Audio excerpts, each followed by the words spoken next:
Hey guys, Groggo here today, and I'm just going to do a brief overview of Malkorok, who is 7th or 8th, I think, boss in Siege of Orgrimmar. We tested him earlier this week on the PTR, and it was a really fun boss and fairly straightforward for me to explain. I'm going to do a video just showing you our best try above me, and just going through our kind of strategy that we developed. So, the boss does this ability called Arcing Smash, where he smacks an area in a cone at a target, usually prefers ranged or healers. So basically, you've just got to move out of it when he smashes at you, and anyone near you has to move out of it. He does an ability called Imploding Energy, I think, which are basically bouncing bolts from Lei Shen, just a bit more deadly. Basically, you need to stand in them. So you need the three spawn at a time in 10 man straight after every Arcing Smash. They can spawn anywhere in the room. You need to get 3 people in them. Taking one is incredibly risky. You probably won't be able to survive even taking one. From what we saw on the PTR, obviously they may change things when live hits. And then basically you've just got Arcing Smash again, then Balls, then Arcing Smash again, then Balls. Now and then he'll do this thing on a single player where he smacks them, does a bit of damage, hits them up in the air. If you've got anything that can stop you taking falling damage or anything, yeah, you can use it. But it's not really that big of a deal. Now, another ability that he has is called Breath of Visage. Breath of Visage, basically, whenever he casts it, he does massive damage at any place where Arcing Smash hit. So, basically, nobody can stood in any location that the 3 previous Arcing Smashes hit. Okay? So, the way we counter this, as you can see by my little beautiful picture, is we have 2 range groups on red and purple. Equal range groups, range and healers, so 3 in each, or 3 and a 4, whatever. And they stack there until an Arcing Smash hits one of those groups. The second an Arcing Smash is cast, obviously everyone moves out.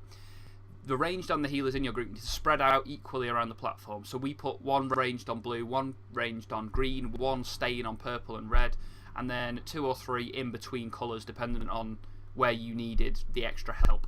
And then the balls go out, 3 people get in them. Straight after the balls are dealt with, everyone gets back to their specific red or purple location, and you wait there for the next Arcing Smash. After the Arcing Smash spread out, get the balls back. So you basically always know where an Arcing Smash is going, so that you can plan where is safe and where is not safe for each Breath of Visage. Say if someone does fuck up and an Arcing Smash goes out on blue or green, that's fine, as long as it only happens once, because you can just say, okay, blue is not safe, blue's going to blow up, everyone gets a green during Breath of Visage, so you've got basically a cover. Now, if 2 people fuck up, and you get an Arcing Smash basically everywhere, it's very, very hard to coordinate on the fly where people can stand, where people can't, because somebody's going to die, somebody's going to be a bit slow or stuff. So just try and stick to blue and to purple and red, sorry, depending on which one we assign you to. Basically, whenever you can, apart from when you're going to get a ball.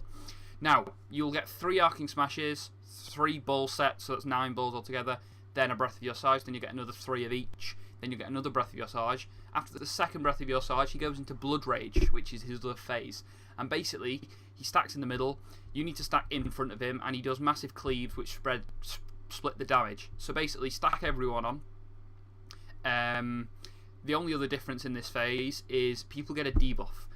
When this debuff is dispelled or falls off, it does damage to anyone within 8 yards, effectively killing anyone within 8 yards. Basically, call who gets the debuff, run out, dispel them, they run back in. Call who gets the debuff, they run out, they get dispelled, they run back in. Simple. Similar to ionization on Heroic Jinrock. Now, apart from that, after that Blood Rage, you go back into another, smash balls, smash balls, smash balls, and then a Breath of Visage, and then the same again, and then another Blood Rage. Now, apart from that, during the entire fight, apart from during a Blood Rage, you will have a shield on every player in the raid, which can be, basically, it absorbs healing, similar to on Heroic Tortos. It can absorb up to 100% of any player's health, so it can, basically, you will have your health and then a shield for that again, so you'll have double effective HP, basically. The only thing is, it doesn't fall off all the way through the first phase until you get into a Blood Rage. So, all healing is absorbed. So if someone doesn't have a shield big enough to take the damage they are about to take, i.e. if you stand in a ball, which I think hits for 600k, and you only have a 100k shield and 600k HP, you're going to go down to 200k HP, I think the maths is. And you can't get above that anymore. So once you lose health, you're not regaining it until the next Blood Rage. It does become simple. It's not that big of a deal, I don't feel. It'll fuck a lot of guilds over. Healers won't be able to, get the shields up quickly.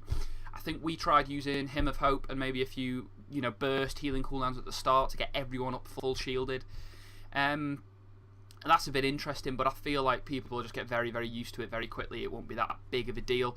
Obviously, the shield just allows you to take big hits, so it's a bit of a pain. It's a bit nice, but it's basically the way you need to do it. So people who need to take the balls need to make sure that they have high health and a full shield, which everyone should have. I don't feel like the healing's that crazy to get everyone up to 100% shield after each ball phase and stuff. And yeah, basically just stack, spread, go into Blood Rage, spread out if you've got the debuff. Don't let any balls hit the ground. Don't stand the Arcing Smash. Don't stand where the Arcing Smashes have been, so you get blown up by Breath of Your Sarge, and kill it. Our raid team's eye level on the PTR got scaled down to 540, I believe, which was scaled down for most of us. And we were set to kill it just after the second Blood Rage.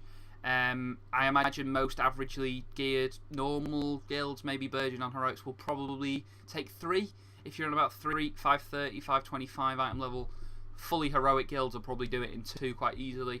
But his damage increases over the fight after every Blood Rage, so it does get harder the longer you go on, but it's not really that big of a deal, I don't feel.